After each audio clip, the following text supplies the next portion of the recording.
উন্নয়নশীল দেশ হতে সবচেয়ে বড় ঝুঁকি মধ্যম আয়ের ফাঁদ বললেন অর্থ প্রতিমন্ত্রী। উদ্যোক্তার তরুণদের কাঁধে ভর করে চ্যালেঞ্জ মোকাবেলা করবে বাংলাদেশ, আশা মন্ত্রীর।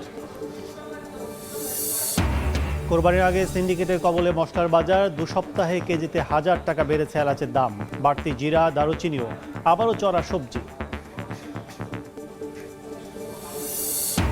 বেনজিরের ছত্রছায়ায় সম্পদের পাহাড় গড়েন তার সহকর্মীরাও। গাজীপুরে 2 দিনে 28 বিঘা জমি কেনেন সাবেক অতিরিক্ত আইজিপিও। সহযোগিতায় ছিলেন বেনজির ম্যান খ্যাত রফিক মাস্টার। 7 বছরে জনতা ব্যাংকে খেলাপি ঋণ 30,000 কোটি টাকা। বেশিরভাগ অর্থ আটকে আছে 7 প্রতিষ্ঠানের কাছেই।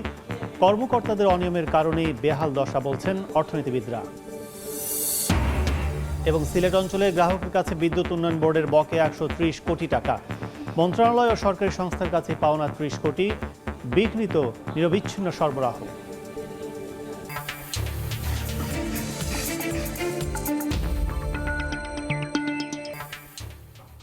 দেখছিলেন শিরোনাম। আমন্ত্রণ জানাচ্ছি দেশ ও দেশের বাইরের অর্থ বাণিজ্যের নানা খবর নিয়ে আমাদের নিয়মিত আয়োজন এ সময়ের বাণিজ্যে। আপনাদের সঙ্গে আছি আমি কাজল আব্দুল্লাহ। স্বল্পোন্নত দেশ থেকে উন্নয়নশীল দেশ হওয়ার পথে সবচেয়ে বড় ঝুঁকি মধ্যম আয়ের ফাঁদ, এমন শঙ্কার কথাই জানান অর্থ প্রতিমন্ত্রী ওয়াসিকা আয়েশা খান। তবে অর্থমন্ত্রী আবুল হাসান মাহমুদের আত্মবিশ্বাস, দেশের পরিশ্রমী মানুষ, দূরদর্শী উদ্যোক্তা আর তরুণ জনগোষ্ঠীর কাঁধে ভর দিয়ে সব চ্যালেঞ্জ মোকাবেলা করতে পারবে বাংলাদেশ। সকালে রাজধানীর বঙ্গবন্ধু আন্তর্জাতিক সম্মেলন কেন্দ্রে টেকসই উন্নয়নে কৌশল শীর্ষক সেমিনারে অংশ নিয়ে কথা বলেন তারা। এ সময় আগামীর আন্তর্জাতিক বাজার চ্যালেঞ্জকে সামনে এনে দ্বিপাক্ষিক বাণিজ্যে বৈচিত্র্যময়তার উপর জোর দেওয়ার তাগিদ দিলেন বাণিজ্য সচিব।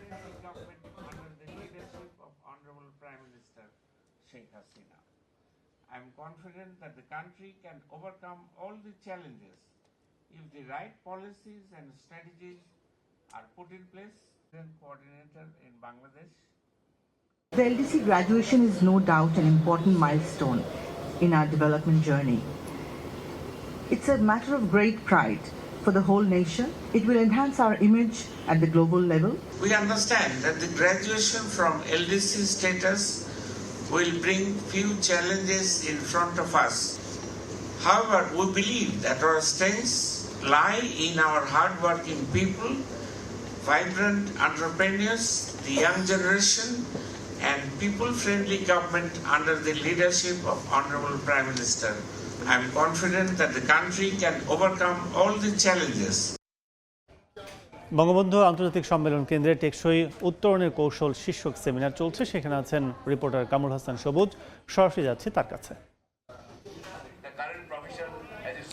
এখানে যে সেমিনারটি চলছে সেটি বাংলাদেশের যে উত্তরণ রয়েছে স্বল্পোন্নত দেশ থেকে উন্নয়নশীল দেশের চূড়ান্ত স্বীকৃতি পাওয়া 2026 সালের নভেম্বরে, সেই উত্তরণকে টেকসই করতে আসলে যা কি কৌশল নিয়ে এগিয়ে যাওয়া দরকার সেগুলো নিয়ে এখানে আলোচনা হচ্ছে। এই প্রথম পর্বের সেমিনারের প্রথম পর্বে অংশ নিয়ে অর্থ প্রতিমন্ত্রী একটি ঝুঁকি, চ্যালেঞ্জ কিংবা শঙ্কার কথা জানিয়ে গেছেন, যেটি হচ্ছে মিডল ইনকাম ট্র্যাপ বলে। অর্থাৎ স্বল্পোন্নত দেশ থেকে উন্নয়নশীল দেশের স্বীকৃতি পাওয়ার পরে সেখানে যে এলডিসির যে অর্থাৎ স্বল্পোন্নত দেশের যে সুবিধা রয়েছে সেই সুবিধাগুলো যখন বাদ পড়ে যায় তখন তার যে উত্তরণকে টেকসই করার জন্য যে স্ট্যামিনা কিংবা যে প্রতিযোগিতা মোকাবেলা করার মতো যে সক্ষমতা, সেই সক্ষমতাটা হারিয়ে ফেললে অনেক দেশ, বেশ কয়েকটি দেশ উদাহরণ রয়েছে যারা উত্তরণকে টেকসই করতে পারেনি, আবার তারা স্বল্পোন্নত দেশে আসার আবেদন করেছেন।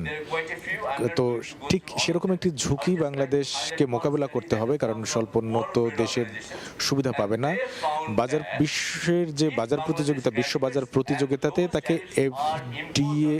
এফটিএ করতে হবে, অর্থাৎ দ্বিপাক্ষিক বাণিজ্যে মুক্ত বাণিজ্য চুক্তি করার মতো ঝুঁকি নিতে হবে, চ্যালেঞ্জ নিতে হবে এবং একই সাথে পণ্যের বৈচিত্র্যকরণের মাধ্যমে বাজারটা দখল করতে হবে। তবে একটি সুবিধা রয়েছে, উন্নয়নশীল দেশের স্বীকৃতি পেলে যে বিশ্ব বাজারের যে বাণিজ্যিক অংশীদার তারা বাংলাদেশের সঙ্গে বাণিজ্য সম্প্রসারণে আত্মবিশ্বাস ফিরে পাবেন বা আত্মবিশ্বাসী হয়ে উঠবেন। তো এমন একটি সম্ভাবনা কিন্তু বাংলাদেশের সামনেও রয়েছে। তো আমার কাছে এই যে চলমান সেমিনারটি রয়েছে, এই সেমিনারের এই মুহূর্তে এই ছিল সবশেষ খবর।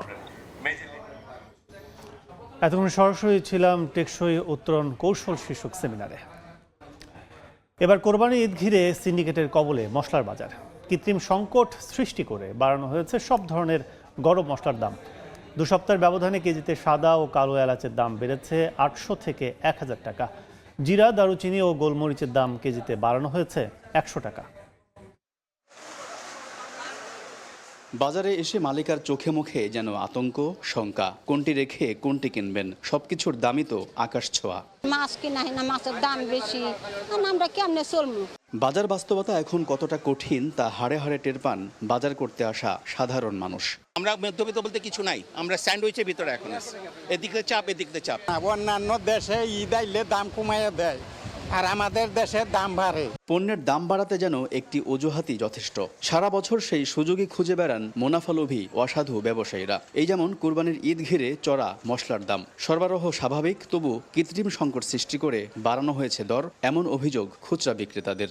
যদি ইন্ডিয়াতে আলু পেঁয়াজ আসে তাহলে বাজার পরিবর্তন আসবে। ঈদের আমদানি আছে, এবার বেচাকেনা এইভাবেই চলতেছে। আমাদের যে পরিমাণ দরকার ওই পরিমাণ আমরা পাইতেছি না। তবে ডলার সংকট ও এলসি জটিলতাকে দায়ী করছেন পাইকারি ব্যবসায়ী ও আমদানিকারকরা। আমরা কিনতে গেলে হয়তো বললি যে শুনি যে বুকিং বাড়ছে, ওখানে মালের ক্রাইসিস। রাজধানীর মশলার খুচরা ও পাইকারি বাজার ঘুরে জানা যায় 2 সপ্তাহের ব্যবধানে সাদা ও কালো এলাচের দাম কেজিতে 800 থেকে 1000 টাকা বাড়িয়ে বিক্রি করা হচ্ছে 3200 থেকে 3800 টাকা। জিরা, দারুচিনি ও গোলমরিচের কেজিতে বাড়ানো হয়েছে 100 টাকা। এদিকে প্রস্তাবিত বাজেট ঘোষণার দুদিনের ব্যবধানে সব ধরনের সবজির দাম বেড়েছে কেজিতে 5 থেকে 10 টাকা। বেড়েছে পেঁয়াজ, আদা ও রসুনের দামও। আলতাফ হোসাইন, সময় সংবাদ, ঢাকা। প্রস্তাবিত বাজেট ঘোষণার পরশু দিন ফিরছে না পুঁজিবাজারে। সপ্তাহের প্রথম কার্যদিবসে বড় দরপতনে চলছে ঢাকা স্টক এক্সচেঞ্জের লেনদেন। পুঁজিবাজার সবশেষ খবর জানাতে এই মুহূর্তে রাজধানীর মতিঝিলে আছেন সহকর্মী আলতাফ হোসাইন। সরাসরি যাচ্ছে তার কাছে। শেয়ার বাজারের সংকট কাটাতে প্রস্তাবিত বাজেটের আগে নানান ধরনের উদ্যোগের কথা বলা হয়েছিল। বিভিন্ন মহল থেকে, সরকারের পক্ষ থেকে, ডিএসসির পক্ষ থেকে নানা উদ্যোগের কথা জানানো হয়েছিল এবং সাধারণ বিনিয়োগকারীরা কিন্তু বাজেটের প্রতি দৃষ্টিপাত করেছিল যে আসলে বাজেটে সাধারণ বিনিয়োগকারীদের জন্য বা শেয়ার বাজারের জন্য কি উদ্যোগ নেওয়া হয়। তবে বাজেট ঘোষণার আগেও কিন্তু আমরা দেখেছি যে শেয়ার বাজারের যে অব্যাহত পতন সেটি চলছিল এবং বলা হচ্ছিল, অনেকেই বলছিল যে বাজেটের পরে আসলে শেয়ার বাজারের ঘুরে দাঁড়ানোর একটা সম্ভাবনা ছিল। কিন্তু আমরা যেটা দেখছি আজকে বাজেট ঘোষণার প্রস্তাবিত বাজেট ঘোষণা এবং সপ্তাহের প্রথম কার্যদিবসে আসলে সূচকের পতনের মধ্য দিয়ে আসলে চলছে পুঁজিবাজারের লেনদেন। আমরা এই মুহূর্তে দেখছি ঢাকা স্টক এক্সচেঞ্জের প্রধান যে সূচকটি সেটি 31 পয়েন্ট কমে গিয়ে সেটি দাঁড়িয়েছে 5205 পয়েন্টে। একই সঙ্গে সরিয়া সূচক যেটি সেটিও 1130 পয়েন্টে দাঁড়িয়েছে 6 পয়েন্ট কমে গিয়ে।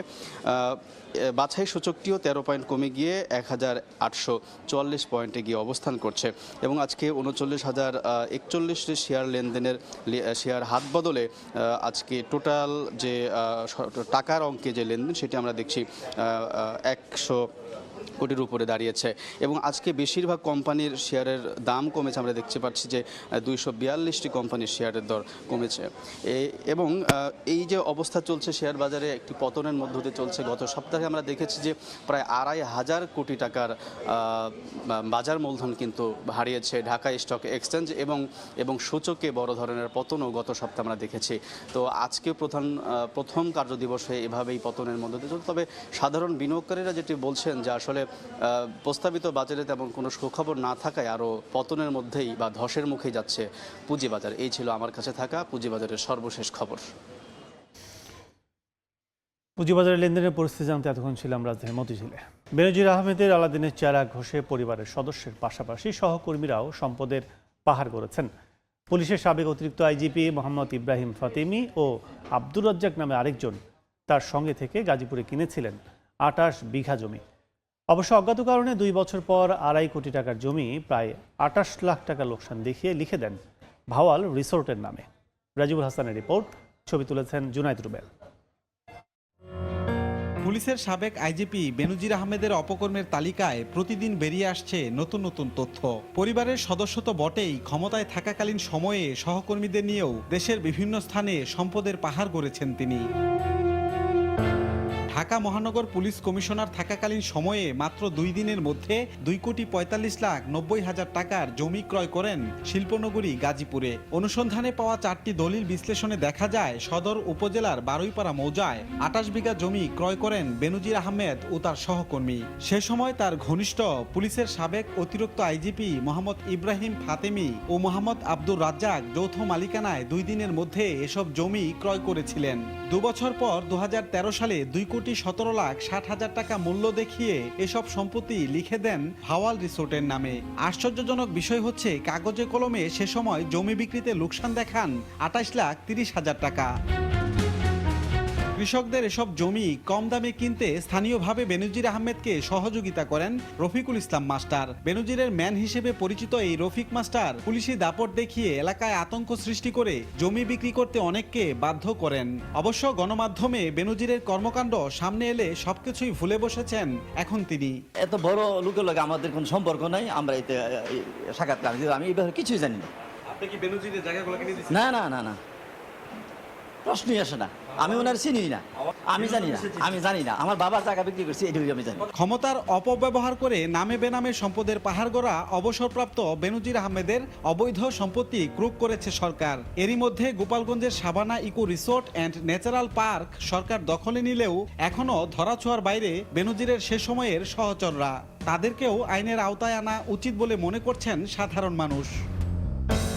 রাজিবুল হাসান, সময় সংবাদ, গাজীপুর। ঈদ কেনাকাটার খবর।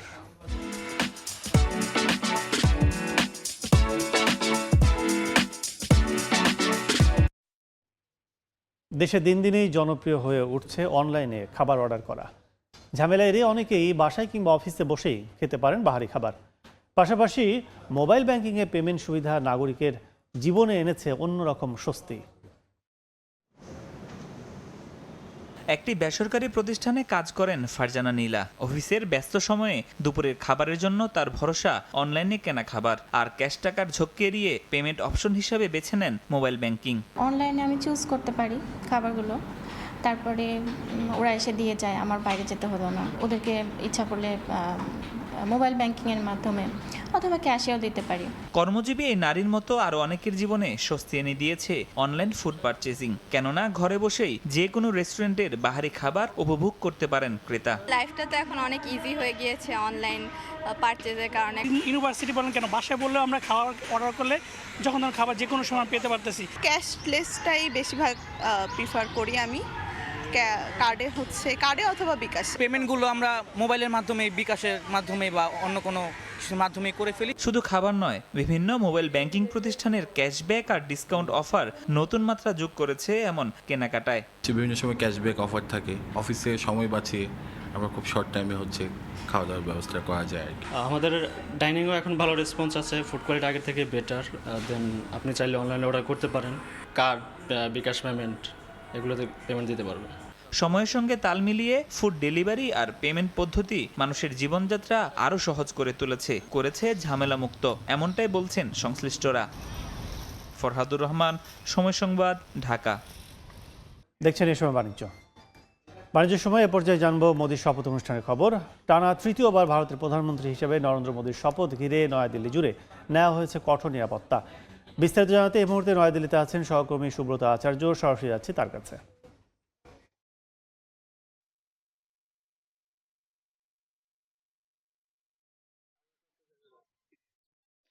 ভারতবাসী তো বটেই, ভারতের আশেপাশে দেশ এবং বলা ভালো গোটা বিশ্বের নজর থাকবে আমি যেখানটায় দাঁড়িয়ে রয়েছি রায়সিনহা হিলে রাষ্ট্রপতি ভবনের।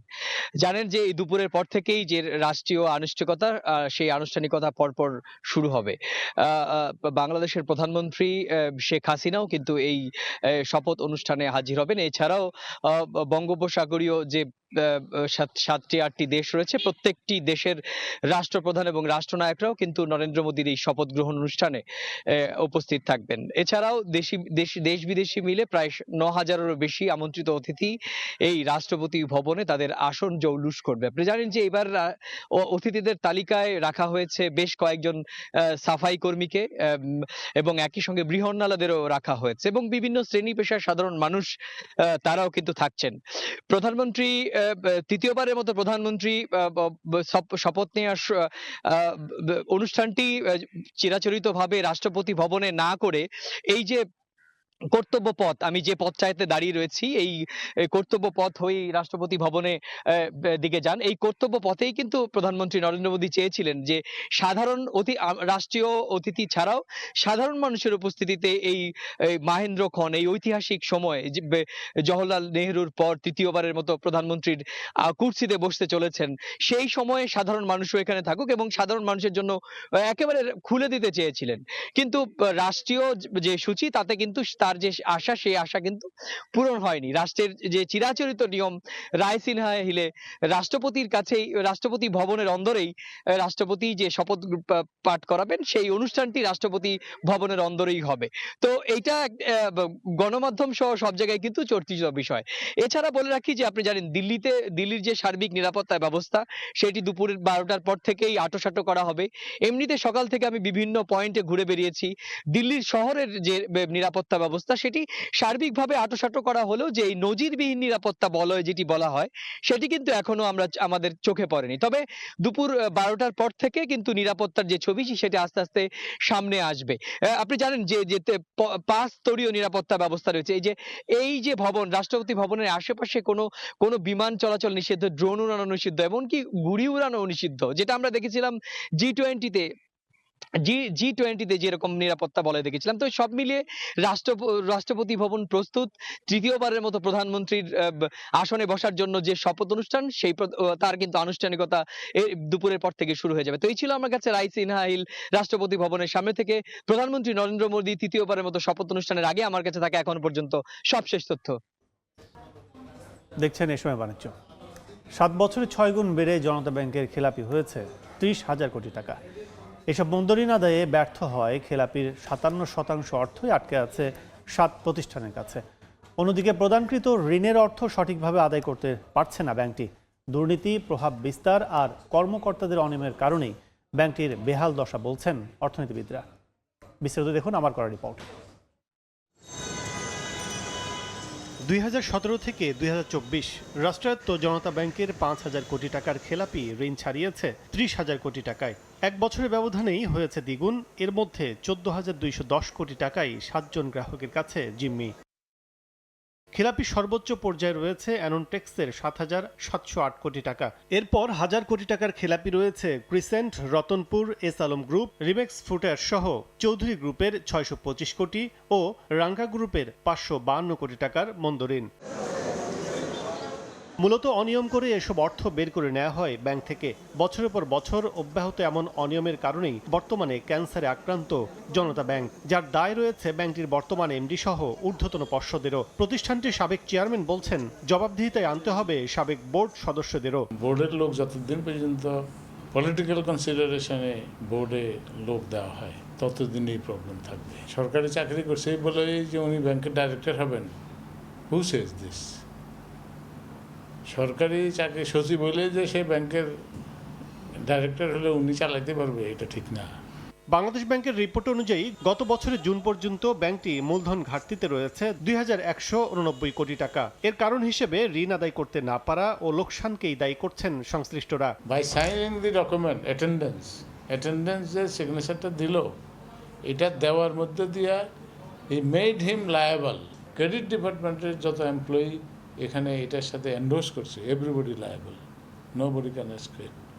সিস্টেমটা ঠিক আছে, সিস্টেমের কার্যকারিতা আপনার নাই। সমস্যা যেটা আপনি দেখবেন, এই যে ক্যাপিটাল মার্কেট যে কাজটা করতো সেই লং টার্ম ফাইন্যান্স করে কমার্শিয়াল ব্যাঙ্কগুলো, যার জন্য যে তার যে ডিপোজিটের মিসম্যাচ, এটা সবসময় একটা কঠিন ব্যাপার থাকে বাংলাদেশের জন্য আর কি। 2023 সালে জনতা ব্যাংকের মোট বকেয়া ঋণের পরিমাণ দাঁড়িয়েছে 91,198 কোটি টাকা। এর মধ্যে 23টি বড় প্রতিষ্ঠানের কাছেই রয়েছে 69,583 কোটি টাকা, যা মোট ঋণের 76.33%। কাজল আব্দুল্লাহ, সময় সংবাদ, ঢাকা। চট্টগ্রামের চান্দগাঁও এলাকায় একটি 5তলা ভবনের উপরের অংশ পাশের ভবনের দিকে হেলে পড়েছে। এতে চরম আতঙ্কে দিন কাটছে বাসিন্দাদের। বিস্তারিত জানাচ্ছেন পার্থপ্রতিম বিশ্বাস। চট্টগ্রাম নগরীর চাঁদগাঁও এলাকায় 5তলা ভবন নবরত্ন। কয়েকদিন আগে ভবনটি পাশের একটি ভবনের উপর হেলে পড়ে। ভবনের উপরের অংশ 18 ইঞ্চি পর্যন্ত হেলে পড়েছে বলে চট্টগ্রাম উন্নয়ন কর্তৃপক্ষ নিশ্চিত করেছে। 1 মাস আগেই ভবনটি হেলে পড়ার বিষয়টি দৃষ্টিগোচর হয়। গত কয়েকদিনে আরও বেশি হেলে পড়েছে। ভবন হেলে পড়ায় এলাকায় চাঞ্চল্যের সৃষ্টি হয়েছে। পাইলিং ছাড়াই ভবনটি গড়ে তোলায় এই অবস্থা সৃষ্টি হয়েছে বলে অভিযোগ এলাকাবাসীর। ওরা যদি 1 ফুট জায়গা যদি ক্লিয়ার রাখতো তাহলে সমস্যাটা হতো না। কোনটাও ফাইলিং করে নাই। ভাড়াটিয়াদেরকে সেফটিতে রাখতে হবে। এখন এরা যদি কোনো সিদ্ধান্ত না নেয় তাহলে এগুলো প্রশাসন নিবে আর কি। এদিকে ভবনে থাকা 9টি পরিবার দিন যাপন করছে চরম আতঙ্কের মধ্যে। এটা আমাদের সম্পত্তি, এটা আমাদের থাকতেও হবে, কপালে থাকলে যেটা হবে এটা হবে আর কি। ফাইলিং টোটালি করে নাই, 3 ফুটও করে নাই আর কি, মাটি 3 ফুটও করে নাই, একটু উপরে মাটির উপরেই করে ফেলছে। পাইলিং ছাড়াই 5তলা নবরত্ন ভবনটি বানানো হয়েছে উল্লেখ করে পাশের নতুন একটি ভবন বানানোর সময় যথাযথ সুরক্ষা ব্যবস্থা না নেওয়া ও সঠিকভাবে পাইলিং না করায় ভবনটি হেলে পড়েছে বলে দায় এড়ানোর চেষ্টা ভবন মালিকদের। বুয়েটের একটি দলকে ভবনটি পরীক্ষার জন্য ডাকা হয়েছে বলেও জানানো হয়। আমি তো এত বড় ইঞ্জিনিয়ার ভিতরে খদ্দুর ফাইলিং করে নাই, এমনি ডালাই করছে, আমরাও করিনি। 10 ফুট নিচে যাই আমরা ফিলার এদিকে ফিলার দিয়ে ঘর তুলছি। এত বছর পর্যন্ত ছিল। নবরত্ন ভবনে বর্তমানে বাস করছে 9টি পরিবার। 14 বছর আগে ভবনটি 9 জন মালিক মিলে নির্মাণ করেছিলেন। পার্থপ্রতিম বিশ্বাস, সময় সংবাদ, চট্টগ্রাম। ঈদুল আজহা সামনে রেখে শেরপুরে 3টি উপজেলার পাহাড়ি এলাকায় লালন পালন করা হচ্ছে দেশি জাতের গরু।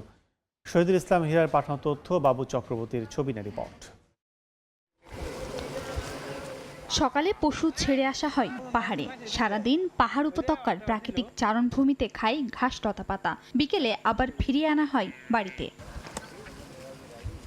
শেরপুরের শ্রীবর্দী, ঝিনাইগাতি ও নালিতাবাড়ী উপজেলার প্রায় 30 কিলোমিটার সীমান্তবর্তী গারো পাহাড়ে সারা বছর এভাবেই পশু লালন পালন করা হচ্ছে। সীমান্ত জুড়ে প্রায় 4000 পরিবার ঈদুল আজহার জন্য প্রায় 35,000 পশু প্রস্তুত করেছেন। আমাদের দেশে গরু মনে করেন লতাপাতা খা, পাহাড়ি গরু, কিন্তু খামারি গরু নোয়া, এই জন্য মাংস স্বাদ বেশি লাগে। আঙ্গতির গরু কোনো ভিটামিন খেলে নাকি কিছু না, পাহাড়ি গরু পারো সারি দিতই ওবি খায় বিকালে আমরা নিয়ে আসি। কোনো খাদ্য মাত্য দিতে লাগে না, পাহাড়ও বেড়ায় খায়। পাহাড়ের গরু কিন্তু বিক্রি করলে অনেক চাহিদা বাড়ে। আমার দেশি গরু এমনি দেখতেও সুন্দর, আমরা কালারও থেকে শুরু করি, মাংস থেকে শুরু করি, সবকিছু আমাদের সুন্দর। এরই মধ্যে বিভিন্ন এলাকা থেকে দেশি জাতের পশু কিনতে ভিড় করছেন ক্রেতারা। সবার কাছে শুনছি যে এই জায়গায় গরু ভালো দেশি গরু পাওয়া যায়, এর জন্য আসছি আর কি দেখতে, কিনতে পছন্দ হয়েছে মোটামুটি আর কি। বাজারের গরু চেয়ে গ্রামের গরুগুলো অনেক ভালো, সুন্দর প্রাকৃতিক অবস্থায় থাকে। পাহাড়ের পরিবেশে প্রাকৃতিক উপায়ে পালন করা পশুর মাংস নিরাপদ ও স্বাস্থ্যসম্মত বলে জানায় প্রাণী সম্পদ বিভাগ। দেশি গরু যারা লালন পালন করে তারা মূলত প্রাকৃতিক ঘাস লতাপাতা এর উপরেই তাদের মূল খাবারের সংস্থান করে থাকে এবং এদের মাংস সুস্বাদু এবং মাংস নিরাপদ। প্রাণী সম্পদ বিভাগের তথ্য মতে এবার কোরবানির হাটের জন্য শেরপুরে প্রস্তুত করা হয়েছে প্রায় 84,000 পশু, আর স্থানীয় চাহিদা রয়েছে 53,000 পশুর। সময় সংবাদ, শেরপুর। দেখছেন এ সময় বাণিজ্য। 20 বছর পূর্তি হলো চট্টগ্রামের সুনামধন্য শিক্ষা প্রতিষ্ঠান ফ্রোবেল প্লে স্কুলের। এ উপলক্ষে ফ্রোবেল একাডেমি এবং ফ্রোবেল প্লে স্কুল আয়োজন করে 2 দিনব্যাপী শিক্ষা সম্মেলন। শনিবার নগরীর নেভি কনভেনশন সেন্টারে আয়োজিত 21 শতকের শিক্ষা ভাবনা, উদ্ভাবন এবং অন্তর্ভুক্তির এক নবদিগন্ত শিরোনামে এই শিক্ষা সম্মেলনে অংশ নেন দেশি বিদেশি 800-এর অধিক শিক্ষক। 21শ শতাব্দীতে শিক্ষার চ্যালেঞ্জ ও সুযোগ ছাড়াও শিক্ষাক্ষেত্রে কৃত্রিম বুদ্ধিমত্তার ব্যবহার নিয়ে আলোচনা করা হয় শিক্ষা সম্মেলনে। এছাড়াও শিক্ষাঙ্গনে সময়োপযোগী নেতৃত্বের ভূমিকা সহ নানা বিষয় নিয়ে আলোচনা করেন বক্তারা। 21 শতকে শ্রেণীকক্ষ ব্যবস্থাপনার কৌশল হাতে কলমে শেখার সুযোগের পাশাপাশি বিভিন্ন ওয়ার্কশপে অংশ নেন অংশগ্রহণকারী শিক্ষকরা। 2 দিনব্যাপী অনুষ্ঠানে মিডিয়া পার্টনার ছিল সময় টেলিভিশন। বার্ষিক উৎসব সার্ডিন ফেস্টিভ্যালকে ঘিরে উৎসবের নগরী পর্তুগালের রাজধানী লিসবন। পর্যটক ও পর্তুগিজদের পাশাপাশি উৎসব উপভোগ করেছেন প্রবাসী বাংলাদেশিরাও। রেজওয়ানা কাব্যের ক্যামেরায় তারিকুল হাসান আশিকের রিপোর্ট। সেন্ট অ্যান্থনি ফেস্টিভ্যাল বা সার্ডিন ফেস্টিভ্যালকে কেন্দ্র করে ভিন্ন সাজে সেজেছে পর্তুগালের রাজধানী লিসবন। দেশটির অন্যতম বড় বার্ষিকী উৎসব উপভোগে পর্তুগালের অন্যান্য শহরের নাগরিকদের পাশাপাশি বিশ্বের বিভিন্ন দেশের পর্যটকরা জড়ো হচ্ছেন শহরটিতে। উৎসবের অন্যতম সংস্কৃতি সার্ডিন মাছের সাথে রুটি খাওয়ার পাশাপাশি পর্তুগালের নানা বৈচিত্র্যময় খাবারের স্বাদ নেওয়ার সুযোগ পাচ্ছেন অংশগ্রহণকারীরা। এই সময়টাতে প্রচুর গ্যাদারিং হয়, বিভিন্ন জায়গায় সার্ডিন, আমরা গ্রিল সার্ডিন বা বিভিন্ন রকমের খাবারের বিভিন্ন রকম পস্তা থাকে। তবে এবছর আবহাওয়া আশানুরূপ অনুকূল না হওয়ায় উৎসব এখনো খুব একটা জমে ওঠেনি বলে জানান পর্তুগিজরা। আশানুরূপ পর্যটক সমাগম না হওয়ায় এবছর প্রত্যাশা অনুযায়ী ব্যবসা না হওয়ার আশঙ্কার কথা জানান বাংলাদেশি ব্যবসায়ীরা। এই ফেস্টিভ্যালটি মূলত লোকাল পর্তুগিজ এবং ট্যুরিস্টদের নিয়েই মূলত জমজমাট হয়, বাট এবার জমজমাট না হওয়ার কারণে আমাদেরও আশানুরূপ ব্যবসা হয়নি। 12 জুন সকালে সরকারি উদ্যোগে গণবিবাহ, সন্ধ্যায় জনপ্রিয় র্যালি মার্চেস পপুলারেস ও 13 জুন সেন্ট অ্যান্থনি ডে পালনের মাধ্যমে উৎসবের মূল আনুষ্ঠানিকতা শেষ হলেও উদযাপন চলবে মাস জুড়ে। Portugal day, saint Anthony day সহ নানান উৎসবকে কেন্দ্র করে জমজমাট থাকে পুরো শহরটি। তবে এবছর আবহাওয়াগত কারণে এখনো প্রত্যাশিত পর্যটক পায়নি সার্ডিন ফেস্টিভ্যাল। তবে সামনের দিনগুলোতে উৎসব আরো জমবে বলে প্রত্যাশা সংশ্লিষ্টদের। তারিকুল হাসান আশিক, সময় সংবাদ, লিসবন, পর্তুগাল। এ পর্যায়ে শীর্ষ সংবাদগুলো জানিয়ে দিচ্ছি আরেকবার। উন্নয়নশীল দেশ হতে সবচেয়ে বড় ঝুঁকি মধ্যম আয়ের ফাঁদ, বললেন অর্থ প্রতিমন্ত্রী।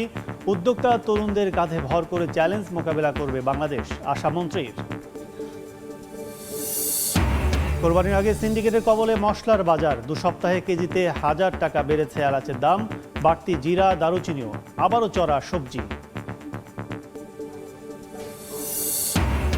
এবং বেনজিরের ছত্রছায়ায় সম্পদের পাহাড় গড়েন তার সহকর্মীরাও। গাজীপুরে দুদিনে 28 বিঘা জমি কেনেন সাবেক অতিরিক্ত আইজিপিও, সহযোগিতায় ছিলেন বেনজির ম্যান খ্যাত রফিক মাস্টার।